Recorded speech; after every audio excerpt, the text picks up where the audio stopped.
तो hello friend, ये मेरा जो है मॉक टेस्ट थर्ड था। इसमें हम जो है इस मॉक टेस्ट डिस्कशन में हमने जो है दो दो जो है वो दो मॉक टेस्ट जो है डिस्कस कर लिए, जो कि पहला जो है एक था एंशियंट इंडिया प्लस मिडेवल का कंबाइंड था एंड सेकंड था मॉडर्न इंडिया का। तो ये थर्ड है जो कि इंडियन पॉलिटी से रिलेटेड है। तो आइए देखते हैं इसमें मतलब क्या क्वेश्चन पूछे गए थे और मैंने उसमें कैसे अटेम्प्ट कराया और कैसे उन्होंने इवेल्यूएट किया है इसको। तो देखते हैं। जो कि पहला क्वेश्चन था वो था कि सरकारी आयोग किससे संबंधित है।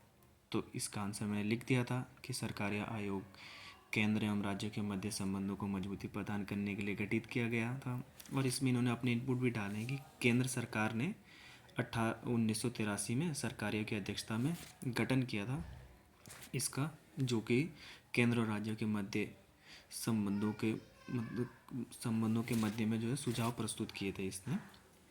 जो कि मतलब इन्होंने मेरे को इसमें 2 में से आधा मार्क्स दिया है। फिर जो है वो था सेकंड जो है संविधान संशोधन विधेयक किसे कहते हैं।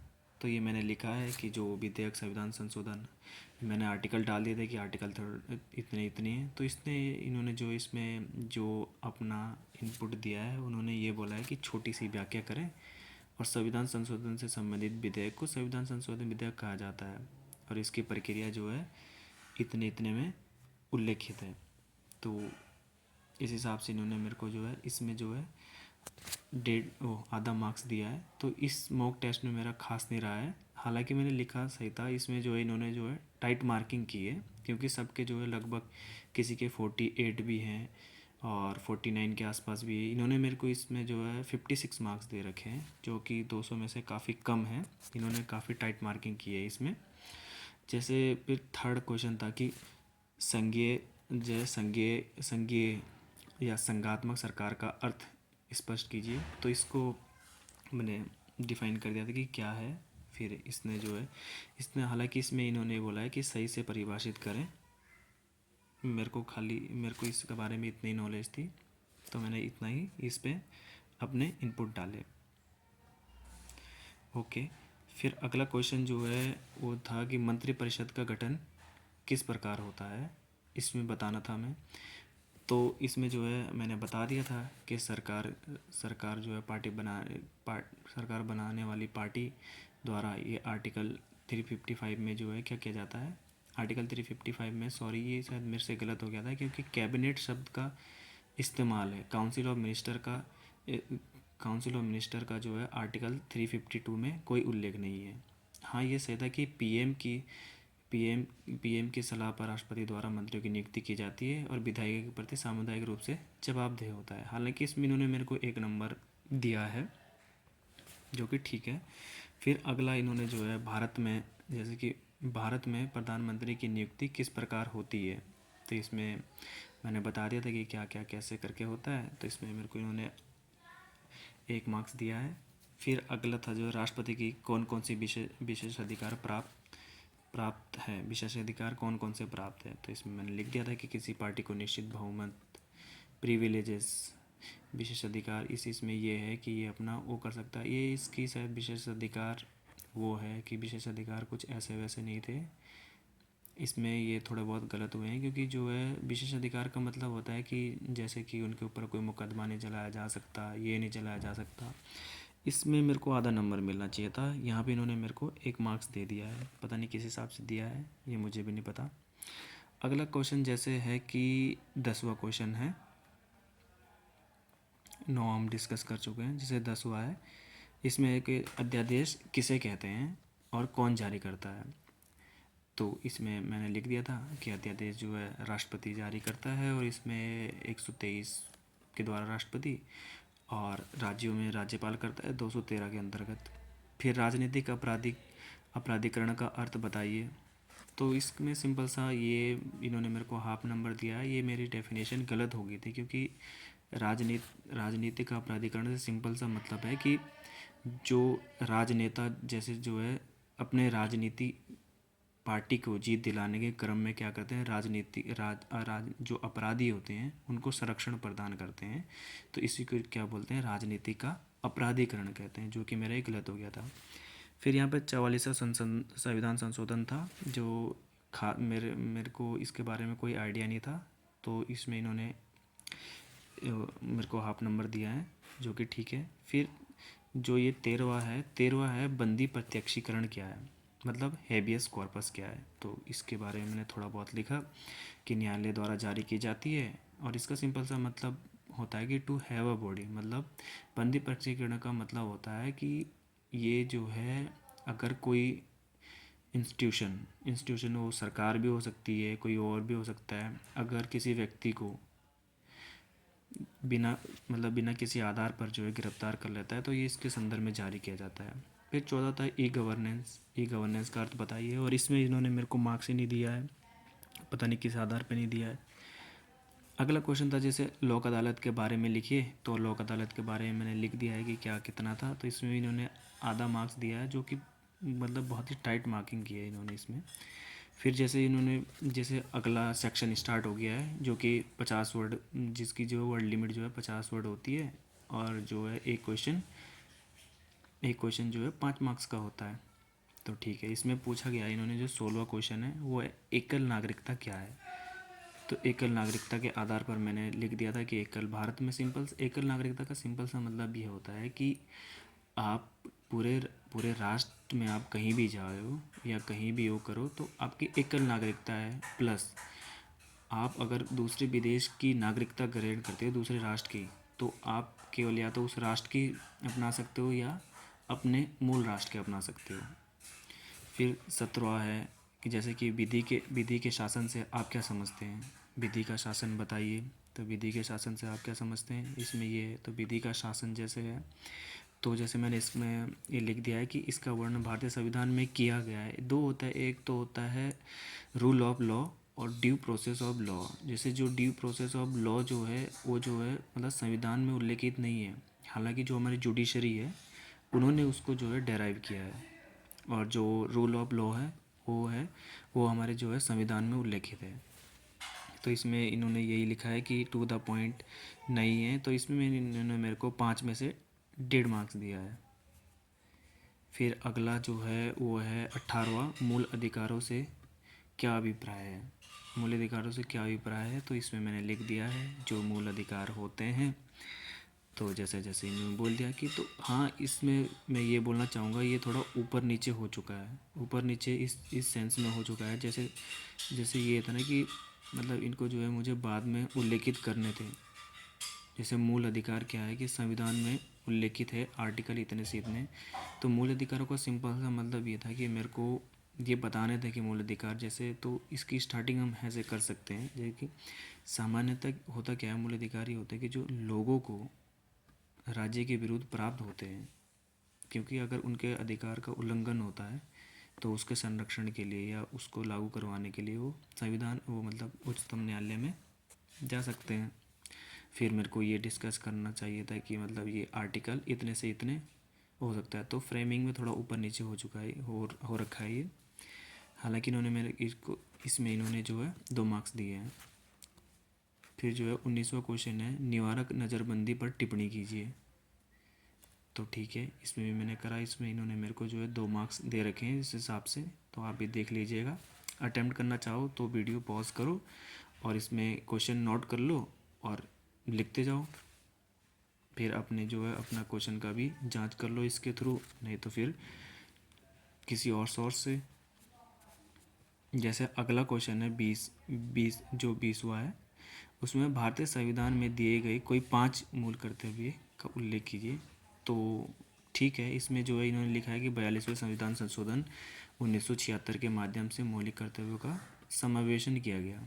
हाँ, तो ये सही बात है, लेकिन इतना यहाँ पे स्पेस नहीं था कि जो मैं वो लिखूँ, तो इन्होंने मेरे को 2.5 मार्क्स दिए इसमें, जो कि ठीक है।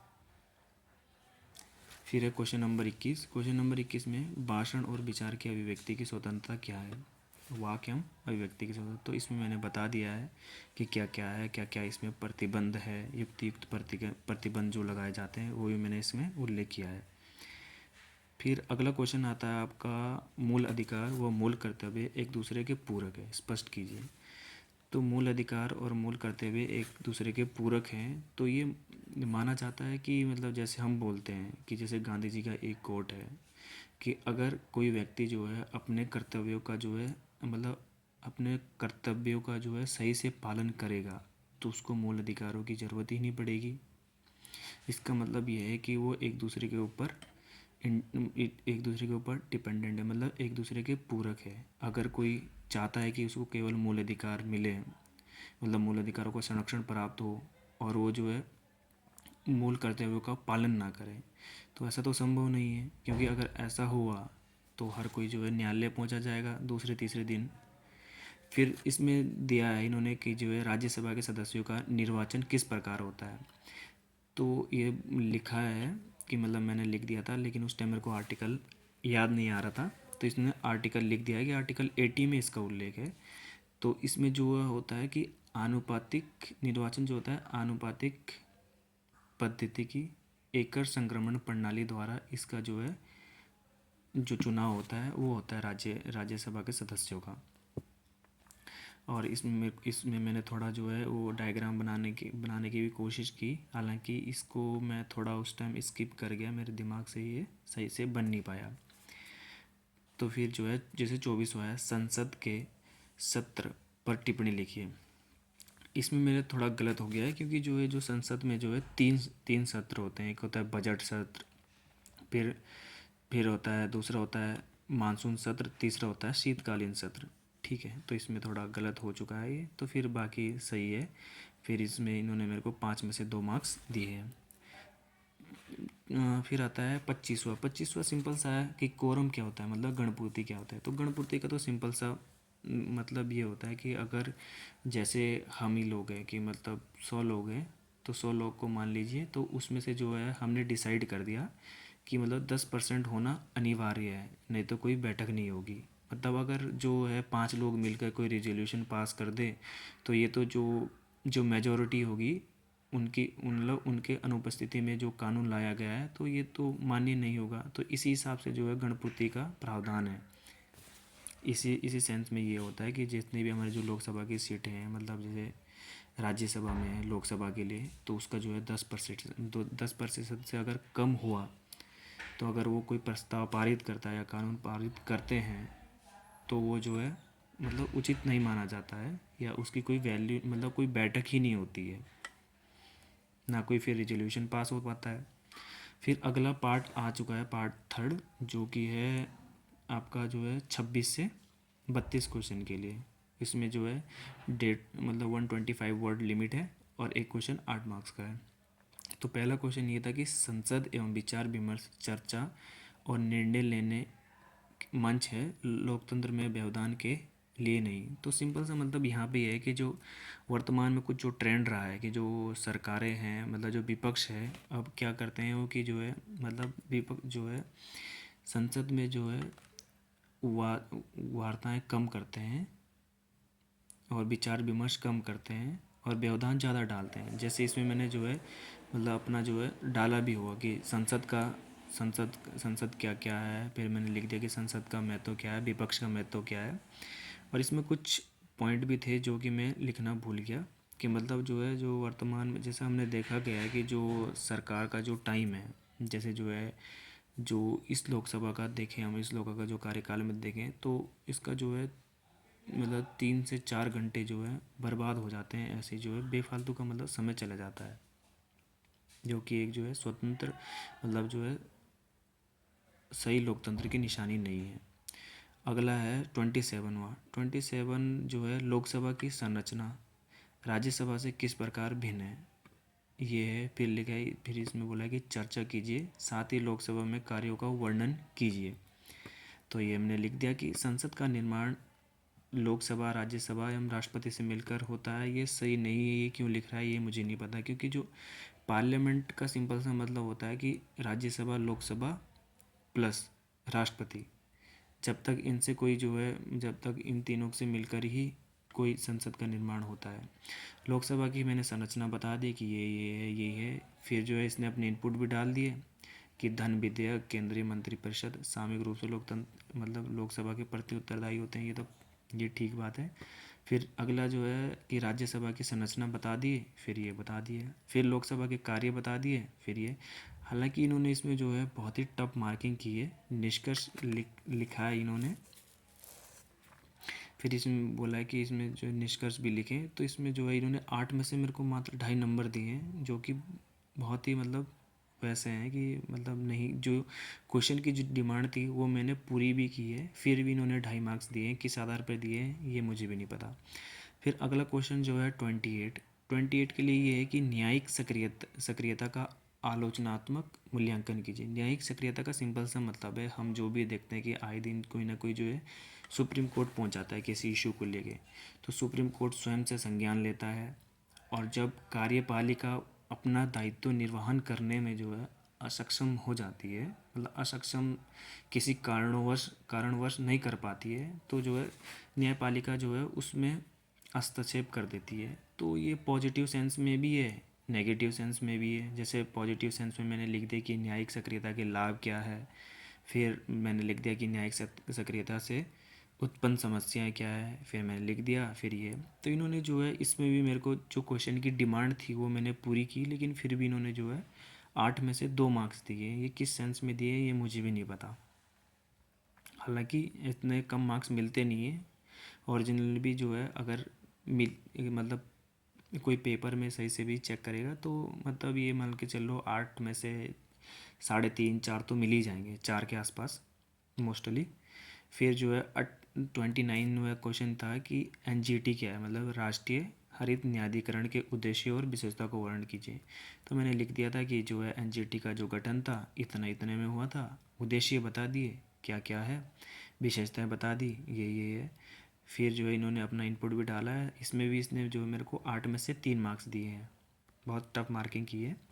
फिर अगला क्वेश्चन था कि इसमें मैंने 2-3 छोड़ दिए क्योंकि इसमें जो है हमें 7 में से 5 करने थे, तो टाइम लिमिट भी रहती है वहाँ पे। तो जैसे 30वां है, आप चाहो तो इसको जो है अपने किसी रफ पेज में लिख लीजिए और इसको जो है सॉल्व करने की कोशिश कीजिए, और या फिर गूगल से फिर पहले कर लीजिए, फिर गूगल से मैच कर लीजिए। फिर अगला क्वेश्चन था कि अनुच्छेद 19 में उल्लेखित विभिन्न मौलिक अधिकारों का वर्णन कीजिए। इसको भी आप ऐसे ही ट्राई कर सकते हो, इसको अटेम्प्ट करने की कोशिश कर सकते हो।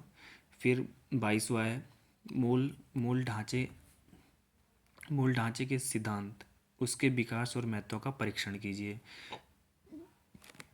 तो ये मैंने स्टार्ट करा कि मूल ढांचा, ऐसा मतलब मेरे लिखने का ये कोशिश नहीं थी, ऐसा लिखा नहीं जाता। जैसे मैंने लिख दिया यहाँ पे मूल ढांचा, वो मेरा शायद पेन ख़त्म हो गया था इसलिए इस संदर्भ में लिखा गया। जैसे मूल ढांचा, जैसे ये हेडिंग नहीं डालते हैं मतलब लिखने के क्रम में, तो इसमें मैंने लिख दिया कि क्या क्या है क्या क्या है। इसने फिर थोड़ा बहुत लिखा भी है कि सही नहीं है 1-2 लाइन के बारे में।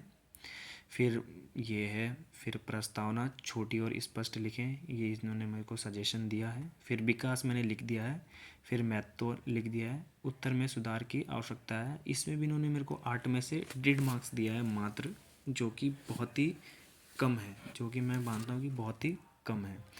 इसमें थोड़े मेरे को ठीक ठीक मिलने चाहिए थे। फिर अगला क्वेश्चन है 33 के लिए, क्या आप मानते हैं कि राज्य की नीति के निर्देशक सिद्धांतों को उतना ही महत्व प्रधानता दी जानी चाहिए जितने की मौलिक अधिकार होगी? तो ठीक है, इसमें सिंपल सा बताना है कि हमारे जो फंडामेंटल राइट और जितने मतलब हमें फंडामेंटल राइट को जो है जितना महत्व है, इम्पोर्टेंस है, उतनी ही हमें क्या देनी चाहिए, डीपीएसपी को भी देनी चाहिए। तो मैंने स्टार्ट करा, एक मतलब भूमिका बनाई, फिर मैंने आगे देखा, आगे आगे लिखा कि जो है जो मतलब अब तक मतलब क्यों जो है जो डीपीएसपी है उनको जो है फंडामेंटल राइट के समानी अधिकार मिलने चाहिए। फिर मैंने डीपीएसपी को लेकर जो न्यायालय के जो निर्णय थे वो भी बताए, क्या क्या क्या क्या मतलब क्या क्या केस हुए थे। जैसे चंपक द्वैराजन वाद हुआ, केशवानंद भारती वाद हुआ। फिर मैंने लिख दिया कि जहाँ टकराव की स्थिति है वहाँ पे मतलब ये सुप्रीम कोर्ट का ये निर्णय है कि मतलब जहाँ जहाँ जैसे अगर डीपीएसपी और फंडामेंटल राइट में टकराव होगा तो वहाँ पे डीपीएसपी को वरीयता दी जाएगी। फिर मैंने एक कंक्लूड करके उनका एक निष्कर्ष लिख दिया।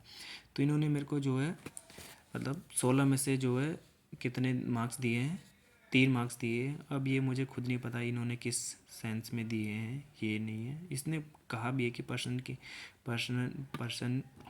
मांग के अनुसार नहीं है, तो ठीक है। उसके मतलब सबके चेक करने का और वो करने का अपना अपना नज़रिया होता है। जैसे 34 है, निजता के अधिकार से आप क्या समझते हैं? निजता का अधिकार एक असीम अधिकार है या नहीं? देखो, निजता का सिंपल सा मतलब है राइट टू प्राइवेसी। इसको जो है हमने जो है आर्टिकल 21 के तहत इसको जो है हमने शामिल मतलब इसको जो है 21 के तहत जो है शामिल किया गया है। मतलब ये सुप्रीम कोर्ट ने अपने निर्णय में कहा था। और निजता का अधिकार जहाँ तक होता है कि मतलब ये असीमित तो नहीं होता है। असीमित जो है कोई से भी मूल अधिकार नहीं है, सब में जो है तार्किक प्रतिबंध अप्लाई होते हैं। तो इसको आप नोट करके जो है ट्राई कर सकते हैं लिखने का।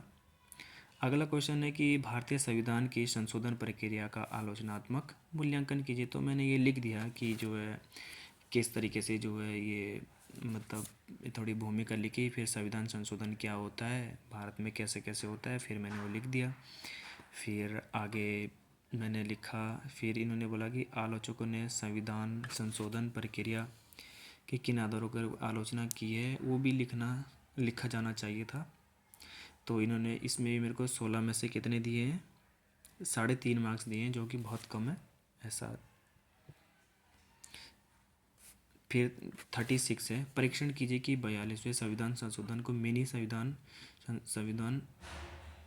क्यों कहा जाता है। देखो, सब बेसिकली हुआ था क्या कि 42वें संविधान संशोधन में जो है बहुत ही सारे जो है बदलाव कर दिए गए थे। मतलब एक के बाद एक बदलाव कॉन्स्टिट्यूशन में जो है एक के बाद एक बदलाव किए गए, कि इतने बदलाव किए गए, इसको जो है इसी आधार पर इसको मिनी संशोधन कहा गया। तो इतने तो मेरे को याद नहीं कि क्या क्या संशोधन किए गए, तो इसमें मतलब 250 वर्ड में लिखना था, तो मैंने इसको स्किप कर दिया। इसके बदले मैंने दूसरा अटेम्प्ट करा। जैसे 37 है, वित्त आयोग के महत्वपूर्ण कार्य क्या है? क्या आप मानते हैं कि वित्त आयोग संघ और के मध्य राज्य सरकारों के मध्य एक मध्यस्थ के रूप में कार्य कर रहा है? समालोचनात्मक परीक्षण कीजिए। तो ठीक है, इसमें मैंने लिखा कि मतलब क्या क्या है, इनपुट डाल दिया कि 280 के तहत है। फिर वित्त आयोग के कार्य बता दिए क्या क्या है।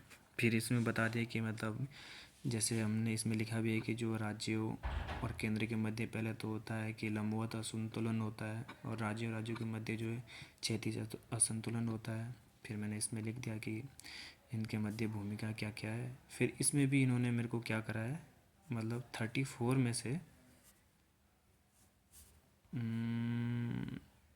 इसमें शायद एक पेज मिसिंग हो चुका है, क्योंकि एक पेज और भी था जिसमें मैंने डिस्कस करा था। तो इसको मैं नेक्स्ट वीडियो में अपलोड कर दूंगा। तो इसमें जैसे कि हाँ, इसमें जो है सुधार करें, तो इसमें भी इन्होंने 16 में से 3.5 मार्क्स दिए हैं, जो कि इसमें जो है इन्होंने टफ मार्किंग की है। फिर इन्होंने स्थानीय सरकार के एक अंग के रूप में भारत में पंचायत प्रणाली के महत्व का मूल्यांकन कीजिए। सरकारी अनुदान के अतिरिक्त पंचायत विकास परियोजनाओं के वित्त पोषण के लिए कौन कौन अन्य स्रोतों का प्रयोग कर सकती है? ठीक है। फिर इसमें मैंने लिख दिया कि ये क्या क्या है, कि जो पंचायतों का महत्व लिख दिया। फिर क्या क्या स्रोत वो यूज कर सकते हैं, अन्य स्रोत, वो जो है वो भी मैंने इसमें डाल दिया है। तो मुझे लगता है एक क्वेश्चन जो स्टार्टिंग में जो है एक पेज छूट गया था, चौथा वाला, मतलब जिसमें चौथा, पांचवा और छठा क्वेश्चन था। तो उसमें जैसे जो है इसमें ये था कि जैसे काम रोको प्रस्ताव का क्या अर्थ है। तो काम रोको प्रस्ताव का इसमें जो है ये मैंने जो है थोड़ा मेरा गलत हो गया था। इसमें इन्होंने लिखा भी है कि अचानक कोई घटना या दुर्घटना घटित हो जाए तो संसद ये प्रस्ताव रख सकती है कि विचाराधीन मामले में कुछ समय के लिए रोककर उस घटना पर विचार करें। ये मतलब ये सामान्यतः इसको बोला जाता है, लोक महत्व का विषय होता है, तो उस पर ये कर दिया जाता है। फिर इसमें जो है राष्ट्रपति पद की योग्यता बारे में, तो इसमें तो इन्होंने मेरे को मतलब बहुत ही, जैसे राष्ट्रपति पद की 5 विशेषताएं होती है, तो इसमें से मैंने 4 लिख दी थी। फिर भी इन्होंने मेरे को आधा मार्क्स दिया है, जो कि मुझे लगता नहीं है कि इन्होंने काफ़ी अच्छे से दिया है। फिर जैसे इन्होंने बोला कि सर्वोच्च न्यायालय के न्यायाधीश किसके द्वारा और कैसे हटाए जा सकते हैं। तो ये भी मैंने डिस्कस कर दिया कि कैसे हटाए जा सकते हैं। तो इन्होंने जो है आधा मार्क्स दिया इसमें। और एक जो है ये संविधान संशोधन वाला, जो संविधान संशोधन की प्रक्रिया थी ना, तो जिसमें लिखा था कि ना लचीला है ना वो, तो उसमें से ये एक पेज छूट गया है। तो उसमें ये लिखा भी है कि 2/3 बहुमत तथा आधे से ज़्यादा अधिक। तो ये है। तो हाँ, ये वो पेज है जो मैं बोला था कि वित्त आयोग के मध्य जो है, जो वो होता है वित्त आयोग के मध्य, जो वित्त आयोग है वो राज्य और केंद्र के बीच में जो है मध्यस्थ का भूमिका निभाता है। तो इसमें मैंने ये डाल दिया ये वाला पेज। तो इसमें जैसे वित्त आयोग केंद्र को जो है प्राप्त होने वाले करों में से, तो पहले जो है, जो वर्तमान में जो ये हिस्सा होता था ना जो राज्य को मिलता था, पहले था 42%। लेकिन अब जो है, जो जम्मू कश्मीर है वो जो है राज्य से हट के केंद्र शासित बन गया है, इसलिए जो है 41% कर दिया गया है इसका वो। फिर ये स्थानीय शासन वाला लास्ट वाला ये था। फिर इसमें इन्होंने मेरे को जो है 16 में से 6 पॉइंट दिए थे जो कि ठीक ठीक है। फिर अगला जो है लास्ट था 39 वाला। तो मैंने ऐसे ही कर दिया था क्योंकि लास्ट में शायद 1 या 2 मिनट मिल बचा था, तो इसको मैंने डायरेक्टली, ये 16 मार्क्स का था तो इसको मैंने डायरेक्ट फ्लो चार्ट से समझा दिया था। तो इसमें भी मेरे को इन्होंने 16 में से 2 मार्क्स दे दिए जो कि ठीक है, मतलब अन्य के कंपैरिजन में तो ठीक ही है। तो अब ये आज के लिए इतना ही है। अगर आप ट्राई करना चाहो तो इसमें जो है वीडियो रोक रोक के क्वेश्चन नोट कर लीजिएगा और जो है क्वेश्चन अटेम्प्ट करने की कोशिश कीजिएगा।